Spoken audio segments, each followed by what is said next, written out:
Everybody I met there happened to be like a brother or sister to me. It was like the TV show Cheers, where everybody knows your name. And that's how it was at the JEA. Everybody knew everybody else's name. As a kid, it was a place to go.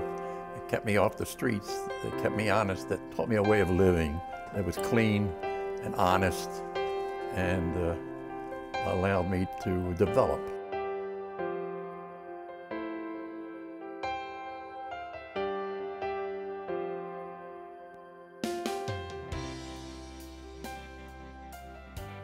The JEA was a home away from home, where you could really enjoy each other. I always called it a home away from home, and I think most people from the JEA refer to it as that. Oh, it meant everything to me. The JEA was my first home, not my second. I spent more time there than I did at home. It took us off the street. It gave us recreational activity. It gave us social activity. We made friends there for life, and that's the truth. It just was a great place. You know, the word of Judaism, it was Hamish, right down to earth.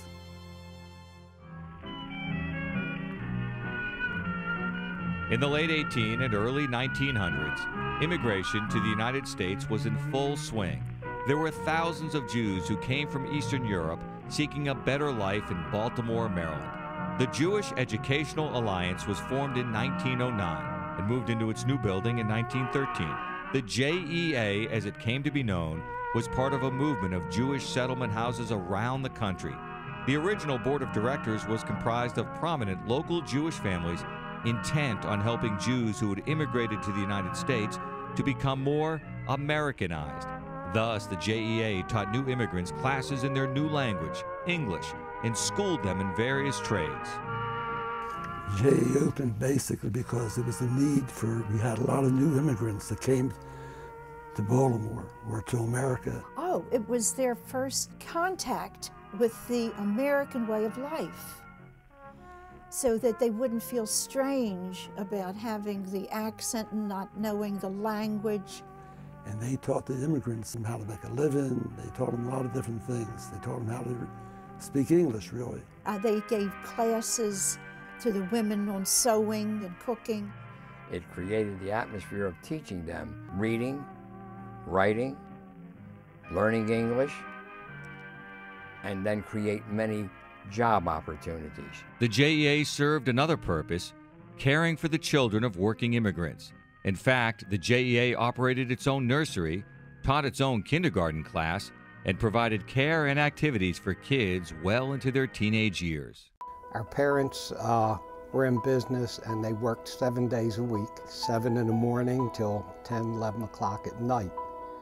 So we really had, you know, not a whole lot of supervision. And the JEA was a place where we really got supervision. And without that supervision, I don't think we would have been good human beings. We could have been criminals. It helped us not get jailed, because I guarantee you, many of the guys I knew, if they weren't at the JEA, they would have been at the Baltimore City Jail. Because it was difficult to earn a living in those days. There was Depression years.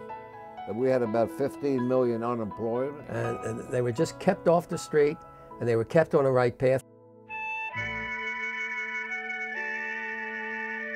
the JEA wasn't just a place where kids went. It was the place where thousands of Baltimore's Jewish children flourished.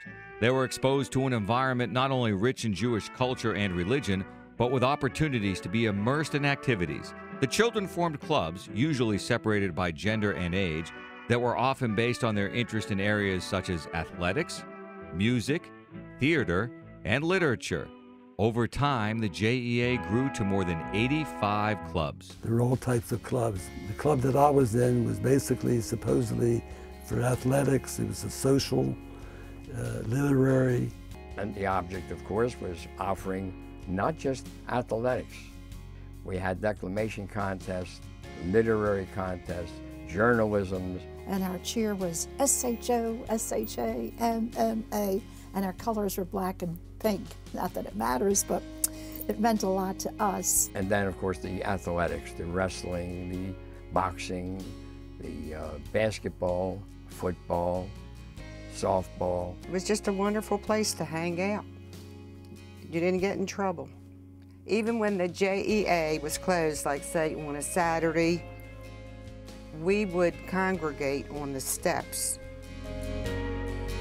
We had the club meetings, we had social activities, we had the educational programs, we had athletics, community work to help others.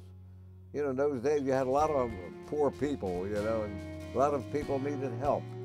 And some of them were JEA members. We were economically not poor, but relatively poor, and we needed an outlet to keep off the streets. In fact, the crime level was nil. To get off the streets and into the JEA safe haven, the price was right. 5 cents if you were under 15 years old, and 15 cents if you were 15 and over. At least that's what you were supposed to pay. If anybody wanted to join, there was never anybody to say, no, you can't, because you don't have the money. Well, they claimed that it cost 5 cents for me, but I never paid a penny. I don't know how I got away with it. And nobody really cared about money in our group in those days. We did have dues that we paid to the club itself, but they never really bothered us for the amount of money. We didn't have material things, but we had something better. We had the camaraderie of our friends.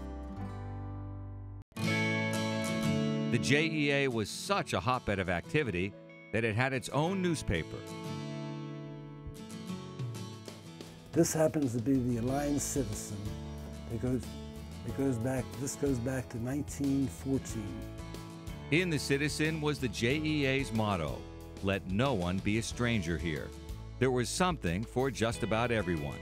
The JEA Orchestra grew to be one of the top non-professional orchestras on the East Coast, with an ensemble of 88 pieces. And the Alliance Players became a top attraction for theatrical performances. The Alliance Players was a theater group, and they put on shows maybe 3-4 times a year, and it was better than Hollywood. And of course, there was plenty of news on athletics. The best basketball teams ever come out of Maryland even. And everybody that went to City College or any other high schools, if you went to the JEA, you were #1 on the team in the high school. In fact, the JEA gym was where some pretty amazing shots happened.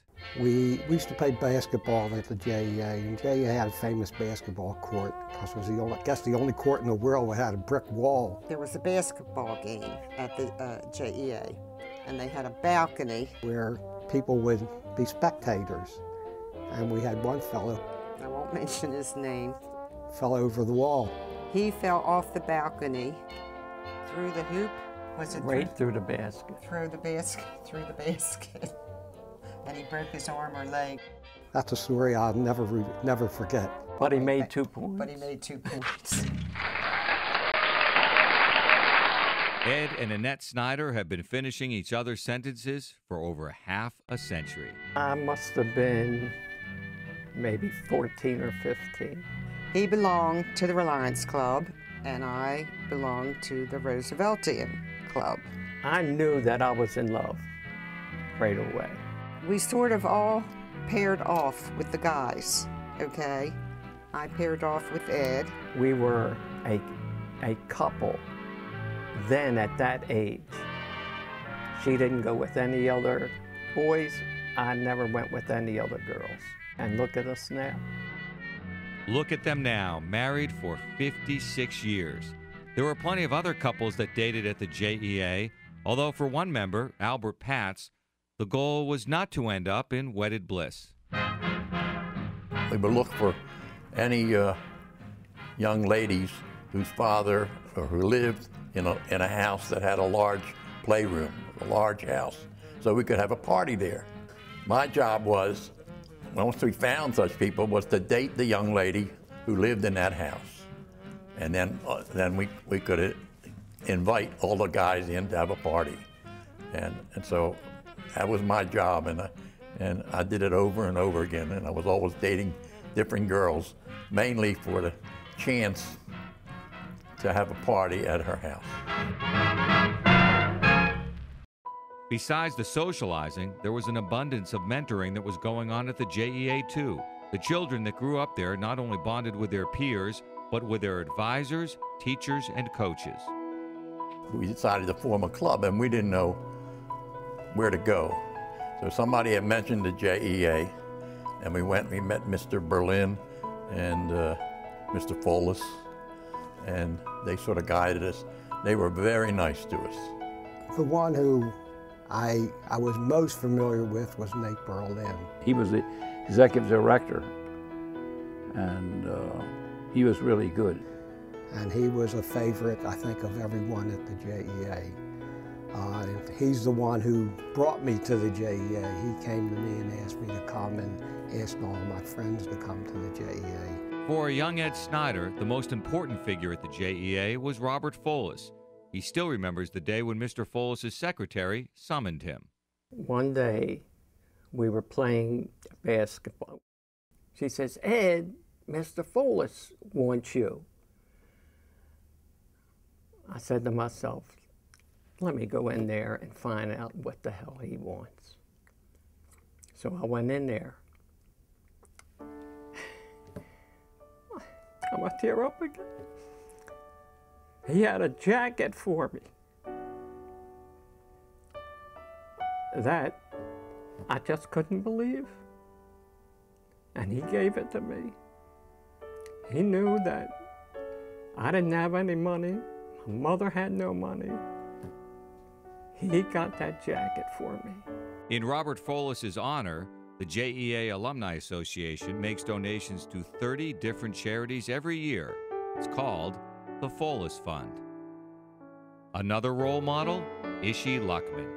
The person that I really liked from the JEA were the advisors there. They were all volunteers, which was Ishi Luckman. Ishi Luckman grabbed me one Friday afternoon, and the gymnasium was cleared. And he said, "I'm going to teach you how to shoot a basketball into the basket." I said, "Fine." So he gave me the basket, put it in my hands, and he said, "Here," because I used to shoot this way. He said, "Shoot this way, okay?" So he tied my wrist, he put the basketball in my hand, and I started to shoot that way. Felt uncomfortable, but I did it. And I thought I had it, and he thought I had it. So he ripped the thing off of my hands, put the basketball back in my hand, and I went this way. He says, "Get out of here." He was about the greatest coach in the JEA.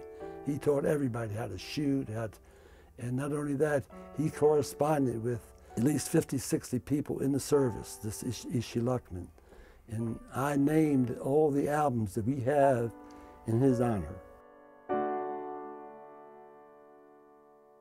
1941 brought major changes to the JEA. December 7th, 1941. A date which will live in infamy. Within hours, the United States declared war. After the United States joined World War II, there were JEA members who were drafted into the service, where they traded in their basketball jerseys for military uniforms. It was a somber reality. Many JEA members sent halfway around the world, some never to return.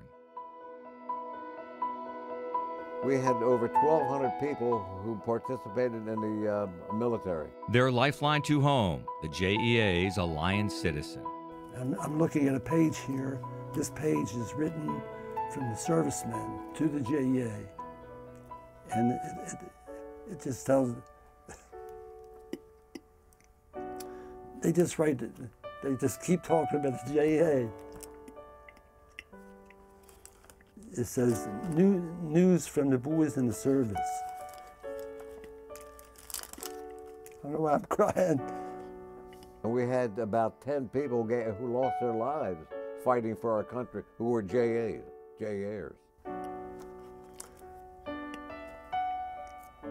When people read this, I don't want to talk about it. After the war, the JEA remained vital for several more years. But as immigration waned and Jewish people started to move out of East Baltimore, the need for the JEA diminished. I almost cried, and I felt that way about it. I really did, inwardly, just cried. It was a shame. But I also recognized that I think the time had come, that it served its purpose. And so in 1952, the JEA closed its doors for good, at least as a building. But as an organization, the JEA lives on in its members. We still get together. There's a 5 or 6 of us get together, and we play pinochle twice a week. We're all 85 years old now. We know that we have to stay together because we really, how should I say, we love each other. That's the only way I can say it. It's a bond that you just can't erase. And every year, you see people that you haven't seen all year long. And when they see each other, they hug. In fact, I'm tearing up now. Sure, there are tears, but smiles too. The JEA celebrated its 100th anniversary in 2009. You know, we have a JA reunion every year. We have a board of directors, and we still do things to help others. We raise money. We have philanthropic endeavors. We're still in business, so to speak. So we're still JA. It hadn't died. It's alive. The JEA, the Jewish Educational Alliance, home to thousands of Baltimore children, a place to nurture, to learn, to develop, to make friends that last a lifetime. It was a time I'll never forget. Never.